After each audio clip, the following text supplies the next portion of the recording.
नमस्कार, मैं हूं अमृता निमेशन और आप देख रहे हैं नादी टीवी। चलिए अब आपको सीधे लिए चलते हैं मंडला, जहां रही हैं। आपकी शक्ति आपको मिले। और जब आप यहाँ पे चुनाव के बारे में बातें सुनने आते हैं, मेरी भी अनेक अलग अलग पार्टियों के नेताओं की, तो आप हमेशा एक बात को अपने ध्यान में रखिए कि क्या ये लोग आपकी शक्ति आपके हाथों में देंगे कि नहीं देंगे। अब कांग्रेस की जो परंपरा रही है उसको आप देखिए। आपके लिए वन अधिकार का कानून लाया गया ताकि वन पर सबसे पहले आपका अधिकार बने, क्योंकि यही आपकी मूल संस्कृति रही है और एक तरह से मनुष्यता की मूल संस्कृति रही है।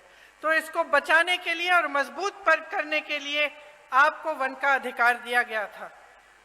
जो भी नेता यहाँ आता है, मैं जानती हूँ ये 3 शब्द बोल के जरूर जाता होगा, जल, जंगल और जमीन, है कि नहीं? बोलते हैं ना। लेकिन इसके नीचे क्या अर्थ है, इसको समझना बहुत जरूरी है। क्या नेता गहराई से बोल रहा है या आपके सामने एक जुमला बना के छोड़ दिया है? आपको मालूम होगा कि कांग्रेस की सरकार ने आपको ये वन अधिकार दिलाकर जल, जंगल और जमीन पर आपको अपना अधिकार लौटाया। मनरेगा लाए, मनरेगा से ग्रामीण रोजगार बने। जो पलायन की बात कमलनाथ जी ने की, पलायन किस लिए होता है? पलायन इसलिए होता है जब ग्रामीण रोजगार नहीं बनता, जब आपके इलाके में, आपके गांव में, आपके जिले में रोजगार नहीं मिलता, तभी तो बच्चा सोचता है कि घर छोड़ के बड़ी शहर में नौकरी ढूंढेगा, क्योंकि यहाँ नहीं मिल रही है। तो मनरेगा किस लिए बनाया गया था? आपको मजबूत बनाने के लिए, ताकि आपको रोजगार गांव में मिले, ताकि आपको पलायन करना नहीं पड़े। आज पलायन बहुत बड़ी समस्या है यहाँ की।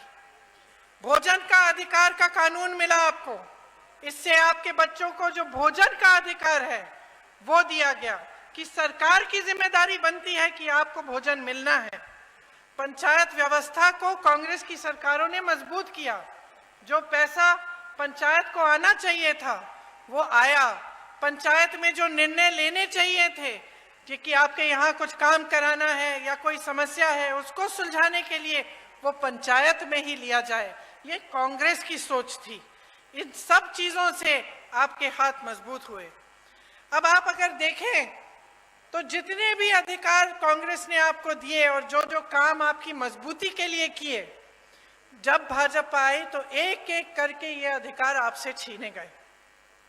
आज सरपंचों को के अधिकार में कटौती है, आप सब जानते होंगे।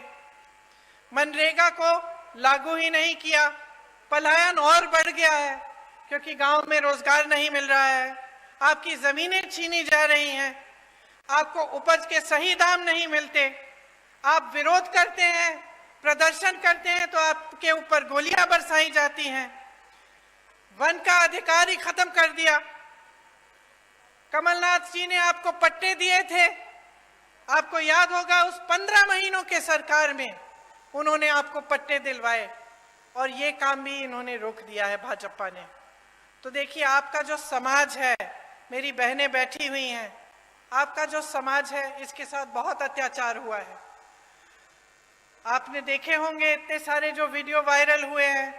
देश में प्रदेश में सबसे ज्यादा बच्चियों को यहीं पे मध्य प्रदेश में यहीं पे गायब हो रही हैं। सबसे ज्यादा बच्चियां, 1.5 लाख बच्चियां और महिलाएं गायब हो गई हैं इनके राज्य में। हर रोज 17 बलात्कार होते हैं। आप सोचिए बहनें, हर रोज जब आपकी बच्चियां बाहर निकलती हैं आपको डर लगता होगा कि आएंगी वापस कि नहीं, या कुछ हो तो नहीं जाएगा। ये सरकार चल रही है। उज्जैन की घटना तो आपने देखी ही है। और आदिवासी जनों पर, आप पर जो अत्याचार बरसाए जा रहे हैं उनका अब कोई मुकाबला नहीं है। पूरे देश में मध्य प्रदेश उनमें नंबर 1 हो गया है। तो देखिए, यहाँ की जो परिस्थितियां हैं वो मुश्किल होती चली जा रही हैं। आपको रोजगार नहीं मिल रहा है, आपको वन पर अधिकार नहीं मिल रहे हैं, यहाँ पे अत्याचार बढ़ रहे हैं, तो पलायन तो होगा ही ना। ये देखकर इतना दुख होता है कि ऐसे बड़े बड़े शहीदों की धरती पर यहां से लोग छोड़ के जा रहे हैं रोजगार लेने के लिए, और यहां पर रोजगार आपके लिए पैदा नहीं कर रहे हैं। 18 सालों से भाजपा की सरकार है, रोजगार के मौके नहीं बने, सिर्फ लूट में